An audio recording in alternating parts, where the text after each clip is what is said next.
So I'm happy to share with you some insights and backgrounds, how we built the brand based on viral content and with the power of social. My name is Christoph from Bülow, COO of the HolidayPirates group. But before I start, I would like to ask you as the audience, who knows HolidayPirates brand already? Please hand up. That's good. Who is a fan on Facebook of the HolidayPirates group or Urlaubspiraten? And who received the WhatsApp message or alerts from us? Okay, a couple of them. Good. Hopefully I can give you some more insights and interesting parts of our company and how we built the company in the last 7 years. So first of all, some facts. We have up to 30 million visits per month on our websites internationally, in some months even more. Our biggest traffic months are typically January, where people are looking for their holidays for the year, and July, when everybody wants to do the last-minute booking and last-minute opportunity. We have already more than 10 million fans on Facebook, and also more than 10 million people downloaded our app. And that's really, really good, which ended up in 2018 with a total transaction volume of a little bit more than 450 million euros. But first, who we are. We started as a travel blog. Well, our founder started the travel blog in 2011, not in a garage, but in a student department. So from there, they decided it's working well, the response is good, let's do a company, a GmbH. They moved to Berlin and started HolidayPirates. We are active today in 10 different markets, and what we did from the beginning on is to bring our brand names always to the dedicated country/language, because this provided us a much better acceptance from our fans and future friends for our brand and our service. We have 5 offices, apart from our headquarters here in Berlin at Märkisches Museum, where around about 120 people are based. So we also have offices in London, Sevilla, Lyon, in Belgrade, where we have a tech office, and also since 2.5 years now in Boston in the United States. In total, we are around about a little bit more than 200 employees working for the HolidayPirates group in 10 different countries. But actually, what we are doing? We are trying to resolve a problem. Well, let's say not a problem, maybe a challenge. A lot of people looking for their holidays, and they try to plan their holidays really well. They want to impress their wife and girlfriends and husbands to make really a fantastic time. Because it's still the case, holidays is one of the most important times during the year. So they go on Google, of course, and search a lot, what are the opportunities? But the number of results on Google are tremendously high. So where to start with the search, where to end up with the search? What we are trying is to, with a curated service of content, of travel offers, that we, with human power, select into the markets, not only select per price, not only to provide cruise or not only hotel. No, we are trying to compare value for money and try to push the very most outstanding deals to our fans and customers on different channels. But we also allow them to come to our website and use a booking engine where they can find everything. But the really most outstanding deals in terms of value for money, we are curating, we are evaluating, we are writing about, and then we are pushing them out. So basically, we find the unique travel offers or deals and publish them on our channels dedicated to the different markets. Because, of course, we have a dedicated team for Spain, and we have a dedicated team for the UK. I think it would not work out if someone from France would try to find out the very best deals in Germany for the German audience, or the other way around. So we have really cool guys, around about 40 editors. They're not doing anything else than really live in the internet, live in the travel scene, and look what is different, what is specific. And to be honest, travel companies not coming up with travel deals because they are nice to people. They're just publishing deals because they have a problem. And we are assisting them if the deal is really something special, if it's not a fake, if it's really bookable, if it's really good quality, then we are writing about these deals, and then we are bringing this content to many million people. So apart from online marketing activities, we always looked for alternatives to grow organically. And what you have to do, we have to fish where the fish are, 2.0. So there are a lot of different opportunities. And we need to look on all of them, specifically mobile and social media, in order to see where we can attract people and where we get the response that people are retaining and see us as an important source for travel opportunities to look at. But it doesn't mean that we throw money away to any channel that exists just to make some traffic. No, we always wanted to look what is a smart solution to make the difference to the market, to understand the opportunities for really the organic growth. And then, like this little cat, hopefully you can catch all the fish. So I would like to share with you the recipe of virality, if it's working out. For virality, indeed we have a little advantage. We have a little advantage because we are working in the travel scene. And travel products are emotional. For people, it's really important. Holidays is working out. So therefore, we get with travel content, with pictures, with videos, a lot of attention. But of course, we have to attract the target audience, and we have to be authentic. In these days, especially with main audience of millennials, you can't just provide them a catalog. You need to provide them also the opportunity for feedback, for an interaction opportunity, and you need to be authentic. You need to be nearly a personality in the internet, and this is what we are trying with our editors, writing about the deal. People can respond, can ask questions to really see that's real and that is cool, we are coming back. Transparency is also very important, especially because there are so cheap offers in the market, but it's difficult to evaluate, is this really cool, is this really good, do they have a reputation or not? You need to be transparent about opportunities, good things, bad things, everything. But this allows you, not from today to tomorrow, but with a long time to build up trust. And that's very important, that people are coming back. On the other side, relevance is important. You need to provide deals that are relevant for the people. But what we believe, the relevant deal is not only the deal what they're expecting, and exact the offer they would lock into. For us, it's relevant content when the people are leaving with a smile. Because this is the next step, that there are people coming back, and next time they're booking, that's the opportunity that people share the content with others, with fans and family. And this is important, that the people see our platform, our content, our service is relevant to use more often. And of course, call to action, but not just a button to book.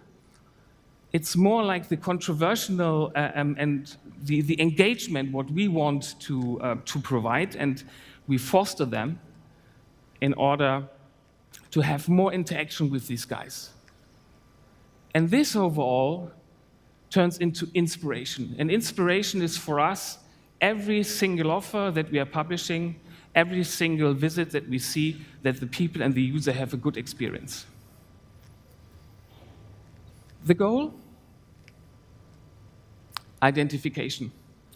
Because if people identify with the tone of voice, with the way we are publishing, with the way we are writing about content, then we make them as fans and followers, our brand ambassadors. And this is the best what can happen, especially to organic growth. Some examples. Authenticity. This is one of our editors for the UK blog. What we initiated from the very start is on every offer that we are publishing, we have a comment functionality. On the website, but also on social media, also on our Facebook website. So people have the opportunity to ask questions. And human people from our side will respond. If it's any relevance for others as well, we will respond. We have a dedicated team doing nothing else than focusing on this community, on this interaction with people. And the best thing that can happen if users assist users to find their way, or even to respond to some questions. Transparency. Little example, Eurostar deal from London to 3 different cities, £29 each way. It's really a bargain deal, it's cool. But it's not only that we are providing this deal itself, the headline, and leave the people with this. No, we are giving even some tips. So we are writing concrete, what is the deal for every city, what is the availability, the dates, and so on, that people are not searching for a specific period that is already sold out. But we are telling them, listen, we want to assist you a little bit, because it could be smart, instead of going to Paris, which is obviously a very nice city, but to go for a weekend trip, to use the Eurostar to go to Brussels. Because starting Friday, the European Parliament is leaving and the city is quite empty, which also means that the 4- and 5-star hotels coming up with really good deals. Relevance. This post is a year ago where Mr. Trump said he's coming later to London, and we are trying to bring this opportunity of this city break in order. Yeah, that's a deal, but to be honest, maybe this deal could be even more relevant, because Mr. Trump said, I'm not coming, I'm postponing my trip to London. So a little bit this tone of voice to interact with the people and to make them smile. 270,000 people was the reach just of this post. And call to action. As I said, not just the booking button, but really something special. We are also tree houses, things like that are very popular. And an opportunity for people to share this with their friends and to say, this is something cool I've never seen. Maybe we should do it. It's a good idea. So inspiration. And to inspire people can happen on very different areas. It could be content, pictures. Here I brought you one video and to show you what a video could have as an effect to inspire people.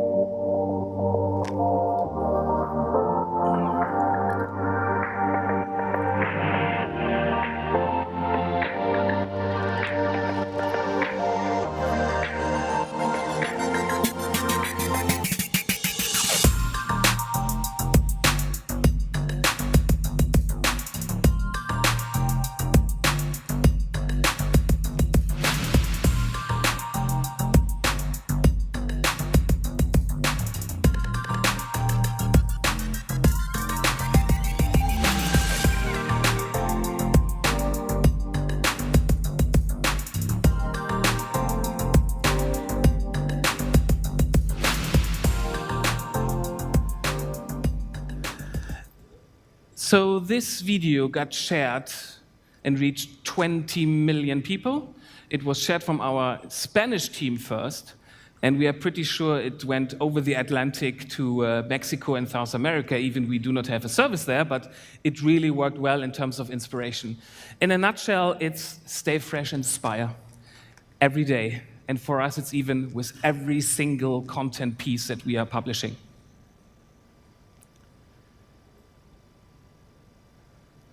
So opportunities for growth. Our big opportunity was, and even it was not planned like this, Facebook, social media. Why? Because our founders put all their efforts from the very first day on mobile and social media. And these days, it was only Facebook. Most of the travel scene or most of the industry was even not aware of Facebook and that it could be any relevance at all. They put all their efforts in. And we grow every year tremendously and reached last year the 10 millionth follower on Facebook.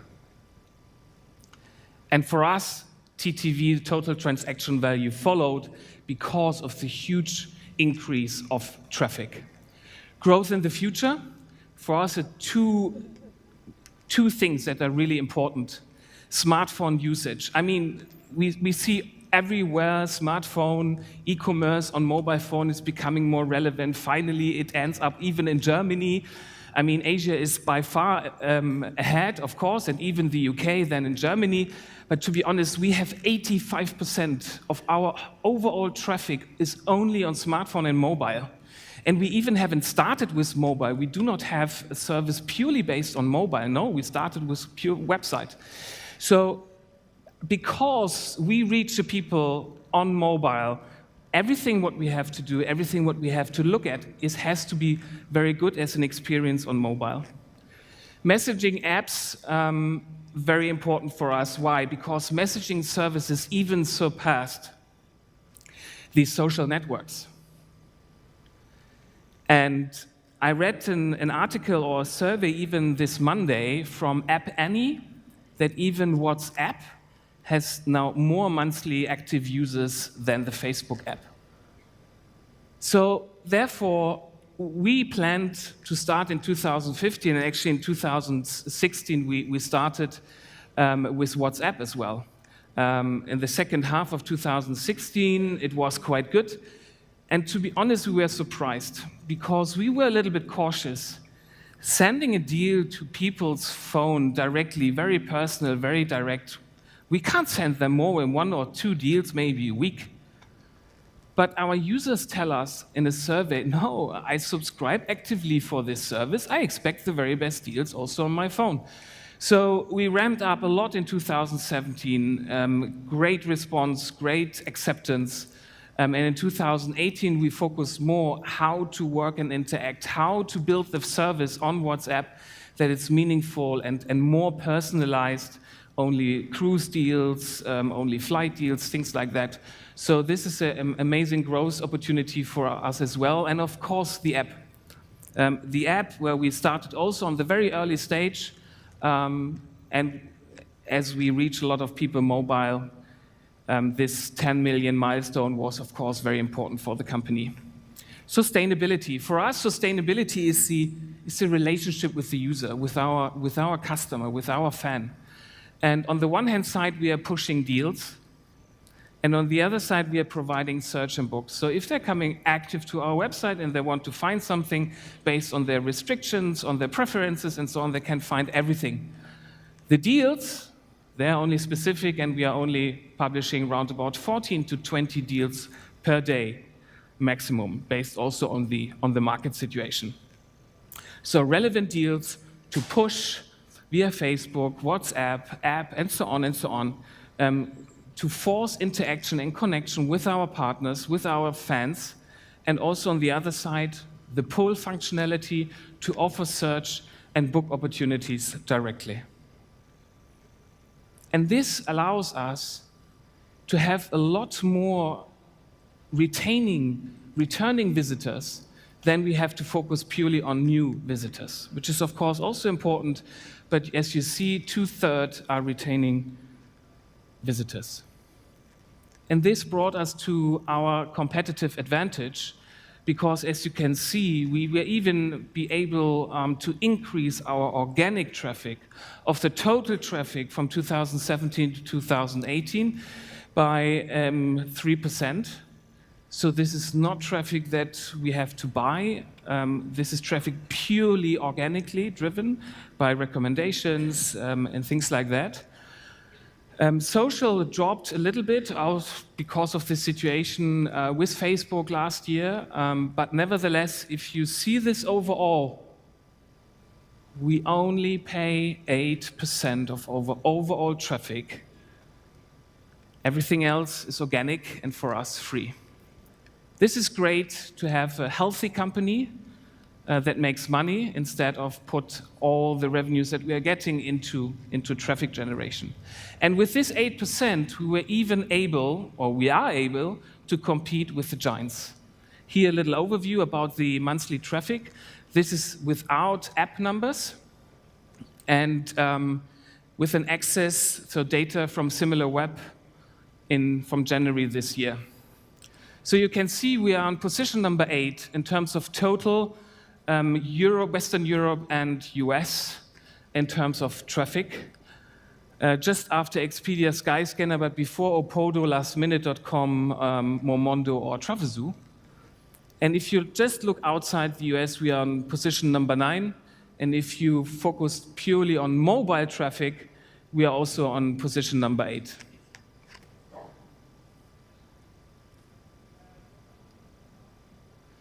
And if you look on the two different parts that are mostly important for us to grow, organically, social media and mobile, you see that we are by far number 1 traffic source or receiving traffic from social media, and also number 1 in terms of mobile.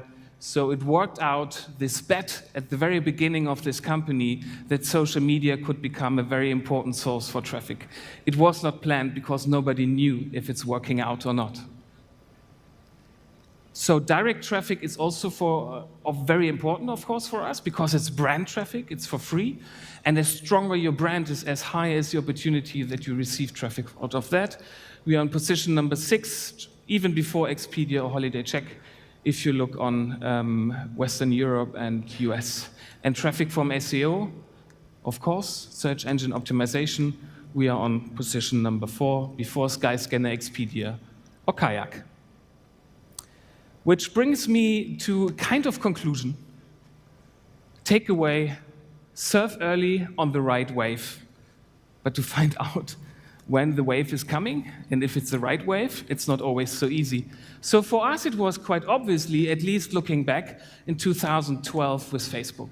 This was really the big wave for us, and we were the first ones, and therefore we had this advantage. In 2015, it was a lot about mobile, app, and we also started already with the planning for social in terms of WhatsApp service. So 2018 in the market, I think you agree with me, it was a lot about voice. It was definitely a wave, but how big was the wave? Is the wave already resulting into really substantial business and revenues? At least not for us today. We have even a service on Alexa, but I think that we have still a lot to go, but there is a wave and potentially a second wave just for voice. And we are working a lot on the future. But what is the future? When the next wave is coming, how big is the wave and how relevant for us? Big question. I think we all ask these questions to ourselves. So which end up my presentation for you with, best luck for you social media strategy. Thank you very much for your attention.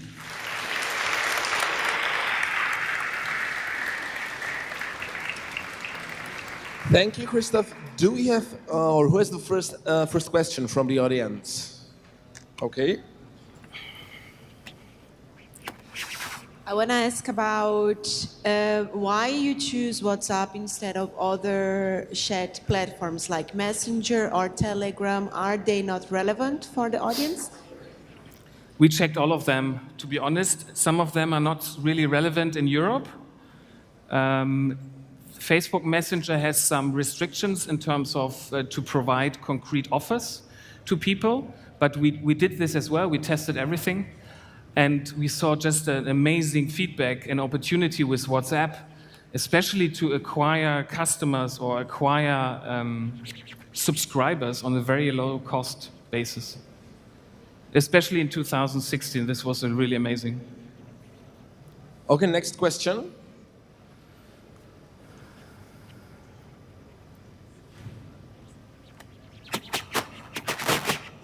Hi, this is Peter Springer from Lingoda. You mentioned early on the role of ambassadors, customer ambassadors in your project. Is that of significance to you? Do you feel that ambassadors and influencers play a role in your business? And how will you orchestrate that in the next 12 months? So you named ambassadors and influencers in one sentence.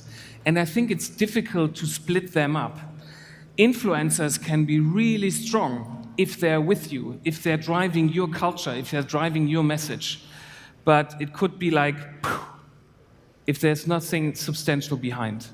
And the same with ambassadors. For us, it's important because ambassadors coming back, ambassadors telling good things about you, ambassadors stay with you even I don't know, the weather is bad and so on, they stay with you and they always looking for opportunities and so on. So the definition is not so easy, but for us, as I said, if we leave every visit with a smile, that's okay. Because over the time, we can build this guy up to an ambassador. Thank you. Next question.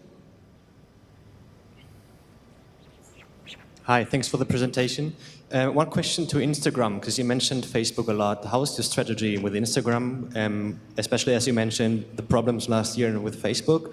Why is still Facebook more important to you, is an assumption right now, and what is changing? Yeah, so Instagram is maybe also a wave. We still don't know exactly. We're working a lot on Instagram. We built also really a team out of just for Instagram, brought in some specialized guys that have experience with this. But we still don't know exactly how big this wave will be. And in comparison to what we have achieved so far, Facebook is still very relevant for us, but absolutely, Instagram is one channel that we are looking very deep into it, and we are testing out everything. Okay. Over at the very back. I think we have time for one or two last questions. Sorry. I'm just wondering, you said that you're about 200 people, and clearly there's a strong focus on the community element. So what percent, like, how do you break the company down in terms of its percentages of focus, and specifically how many people are focused on that community engagement? So around about 40 people are just in the editorial way, so researching, evaluating, writing about deals. And then we have in the marketing department also around about 30 people split it up in online marketing, social media, strategic social media even, really to testing everything out and to be responsible how we bring the content to fly over the different channels. So we are trying, of course, not to have too many people. Our strategy is to assist them with some technical opportunities, with some sources that they find in a smarter way the deals, in a faster way, and also for the social media managers and community managers to make their life easier, that they can really focus on the interaction instead of copy-paste, blah, blah, blah, writing and so on. So we're trying to not to ramp up too many people, but have a dedicated team for social media because they are living in this world and they are the experts and can drive the value the best. Okay, and last question.